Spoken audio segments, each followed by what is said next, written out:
দেখা যাচ্ছে এপিমেরাল ফিভারে জ্বর থাকে 105-এর উপরে, লাম্পি স্কিন ডিজিজের ক্ষেত্রে 104, 5 এরকম, খুরার ক্ষেত্রে 103, 104।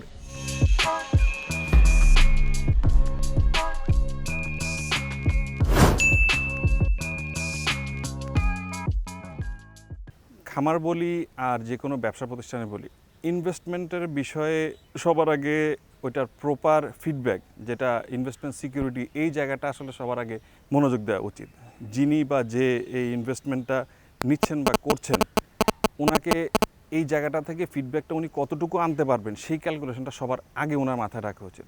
খামারের ক্ষেত্রে মানে আমরা যেটা সবসময় চেষ্টা করি সেটা হলো, আমি কয়টা প্রোডাক্ট কিনবো, আমি কয়টা প্রোডাক্ট কতটুকু বিক্রি করতে পারবো, আমরা তার উপর নির্ভর করি। আমরা শতভাগ নির্ভরশীল হয়ে শতভাগ যখন এটা কনফার্ম হয়ে যায়, হ্যাঁ আমার সাপোজ আমি 20টা গরু বিক্রি করতে পারবো, তখন আমি হয়তো 25টা গরু উঠাচ্ছি, 20টা কনফার্ম আর 5টা থাকে এক্সট্রা যদি আমি চেষ্টা করি। এতে হয় কি, বছরকে বছর বিক্রির মাত্রাটা বাড়তে থাকে। তো যারা ইনভেস্ট করবেন বা ইনভেস্ট করেন, তাদের এই বিষয়টা যথেষ্টভাবে মনোযোগী হওয়া উচিত যে আমি আসলে যে ইনভেস্টমেন্টটা করছি বা কারো কাছ থেকে নিচ্ছি, সেটা যেন 100% বিষয়টা ফিডব্যাক নিয়ে আসতে পারি। এই জায়গাটা অবশ্যই সবার মাথায় রাখা উচিত। বাংলাদেশে এই খামার বিজনেস বড় করতে হলে সরকারি বেসরকারি বিভিন্ন পর্যায়ে একটা আন্দোলন গড়ে তুলতে হবে। বিষয়টা কেন? কারণ হলো যে দেখা যাচ্ছে যে আমি গরু পালি, তো এই বিষয়টা সামাজিকভাবে খুব একটা বেশি ভালোভাবে এটা মানুষ নেয় না।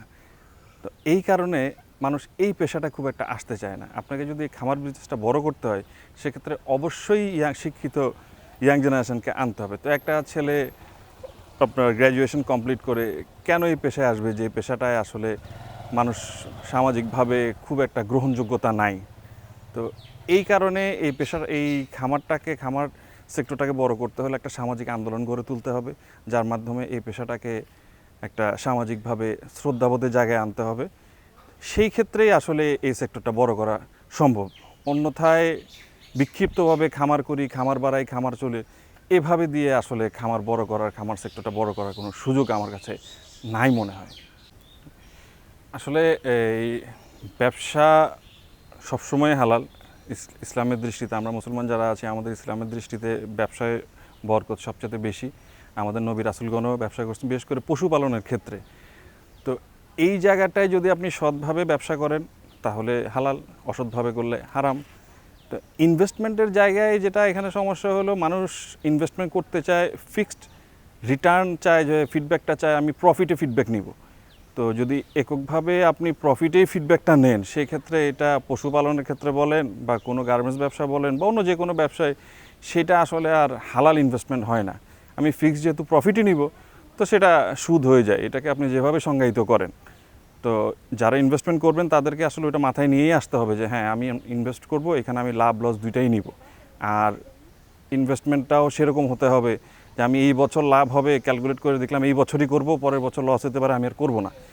তো ইনভেস্টমেন্টের জায়গায় যারা ইনভেস্টর আছেন তাদেরকেও এটা মাথায় নিতেই হবে যে হ্যাঁ আমি একদম প্রপার শরিয়া অনুসারে লাভ লস নিয়েই আমি ইনভেস্ট করব, তাহলে সেটা আসলে হালাল হয়। আদারওয়াইজ এটা হালাল হওয়ার কোনো সুযোগ নেই। আসলে ব্যবসা আপনি কিভাবে করছেন সেটার উপরেই লাভ লসটা নির্ভর করে। এখন এই ব্যবসাটা অনেক খামারি আছে, তারা দীর্ঘদিন ধরে ব্যবসা করতেছে, তারা লাভ করতেছে না, অবশ্যই লাভ করতেছে। লাভ না থাকলে দীর্ঘদিন ধরে এই ব্যবসা তো চালানোর কোনো প্রয়োজন নাই। আবার অনেক খামারি আছে 1 বছর 2 বছর করে বন্ধ হয়ে যাচ্ছে। এখন আপনাকেই সিদ্ধান্ত নিতে হবে যে আপনি আপনার গরু ব্যবসাটা কিভাবে চালাবেন। যদি দীর্ঘমেয়াদী চালান, আপনাকে ওভাবে প্রপার প্ল্যান নিয়ে নামতে হবে। স্বল্পমেয়াদী করলে প্ল্যান নিয়ে নামতে হবে। হুজুগে নেমে যে কোনো ব্যবসায়, সেটা খামার ব্যবসা হোক, গরু ব্যবসা হোক, অথবা আপনি অন্য যে কোনো ব্যবসার কথাই বলেন, কোনো ব্যবসায় আসলে সাস্টেনেবল না। আপনাকে আগে ব্যবসার ভিত্তি তৈরি করতে হবে। সেই ভিত্তির উপর নির্ভর করে, আপনার ভিত্তি যত শক্ত হবে ওই ব্যবসা তত বেশি রান করবে। তো কে কীভাবে ব্যবসাটা চালাবে তার একটা প্রপার প্ল্যান থাকতে হবে। সেভাবে করলে অবশ্যই গরু ব্যবসা লাভজনক। বাংলাদেশে আসলে লার্জ স্কেলে খামার করতে গেলে এটা আগে বুঝতে হবে আমি আসলে কী চাই, আমাদের আসলে ডিভিশনটা কোথায়, দুগ্ধজাতে না মাংসে। যেমন ভারতে এতগুলো ব্রিড থাকতেও ওদের রিকগনাইজড ব্রিড আছে 134টা। তারপরেও ওরা প্রথম যেই গির গরুটা ব্রাজিলে পাঠায় 17 বছর পরে সেই গরুটাকে আবার ব্যাক করায়, শুধুমাত্র ওদের A2 প্রোটিন ঘাটতি পূরণের জন্য, গিরের সিমেন্ট উৎপাদন বৃদ্ধির জন্য সেই গরুটা আবার ব্রাজিল থেকে তারা ব্যাক করায়। আবার অন্যদিকে পাকিস্তান দেখা যাচ্ছে ওদের মাংসের চাহিদা অনেক বেশি থাকে, এই কারণে 84 সালে বেসরকারিভাবে প্রথম ব্রাহ্মণ ব্রিড ওরা পাকিস্তানে ইম্পোর্ট করে। তো এক্ষেত্রে আমাদের সরকারিভাবে আগে আমাদের সিদ্ধান্ত আমাদের বুঝতে হবে, আমাদের জানতে হবে যে আমাদের আসলে ঘাটতিটা কোথায় এবং কিসের, সেই অনুসারেই আমাদের পদক্ষেপ নিতে হবে। এরপরে আসবে যে সরকারি বেসরকারি উদ্যোগের মাধ্যমে। আসলে সরকারি উদ্যোগ ছাড়া তো আমি বাইরে থেকে যদি সিমেন্ট আনি অথবা যদি পুরো গরুই ইম্পোর্ট করতে চাই, সেক্ষেত্রে সরকারি সহযোগিতা ছাড়া সম্ভব না। এক্ষেত্রে বেসরকারিরা এগিয়ে আসতে পারে, তারা আলাদা আলাদাভাবে এটা ডিস্ট্রিবিউশনের জন্য। তো সরকারি বেসরকারি যৌথ উদ্যোগের মাধ্যমে এই সেক্টরটাকে বড় করা যেতে পারে। এটা আসলে একটা আপেক্ষিক প্রশ্ন, যে খামারি যেভাবে গরু পালন করে অভ্যস্ত তার জন্য সেটাই শ্রেষ্ঠ পন্থা।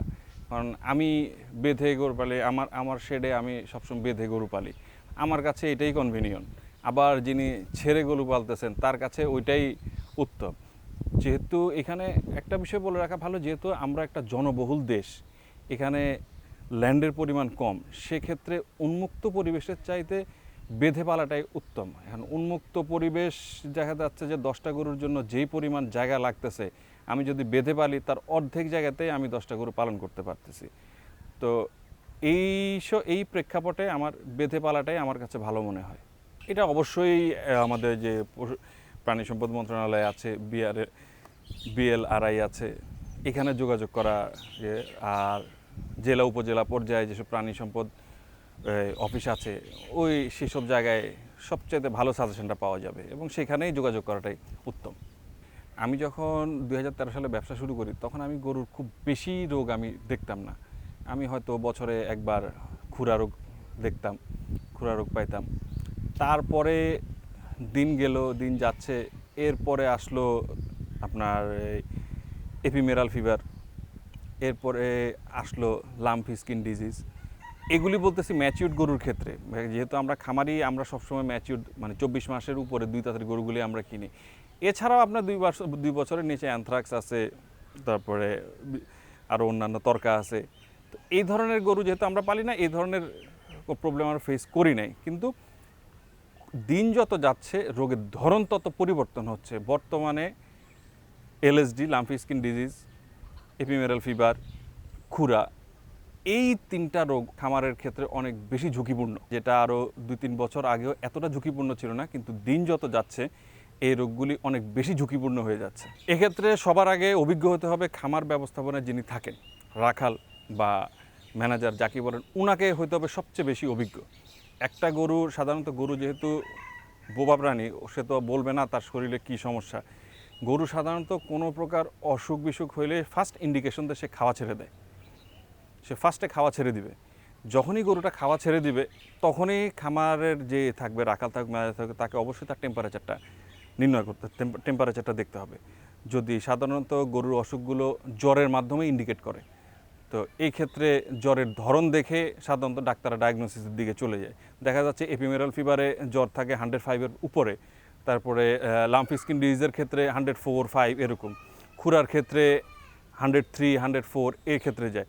তো সাথে সাথে জ্বর ডায়াগনোসিস করার পরপরই, জ্বরটা চেক করার পরপরই ডাক্তারের শরণাপন্ন হতে হবে। তাই এছাড়াও ডাক্তারের শরণাপন্ন হওয়ার আগে প্রাথমিকভাবে অবশ্যই রাখাল এবং ম্যানেজারকে গরুর সাধারণ যে ট্রিটমেন্টগুলো আছে, জ্বর নামানো বা জ্বর নামানোর জন্য যে ট্রিটমেন্টগুলি, এগুলি অবশ্যই এগুলিকে তাকে পারদর্শী হতে হবে। আমার মনে হয় এখানে মাংস আমদানি করার মাধ্যমে দাম নিয়ন্ত্রণ করা সম্ভবই না, বরঞ্চ এটা আরও হিতে বিপরীত হতে পারে। গরু আপনি কতগুলো আমদানি করবেন এবং কোত্থেকে আমদানি করবেন। মাংসের দাম কমানো একটা বিষয়, জাত উন্নয়ন আরেকটা বিষয়। এখন 2টা বিষয়কে এক করে আসলে এটার উত্তর দেওয়া সম্ভব না।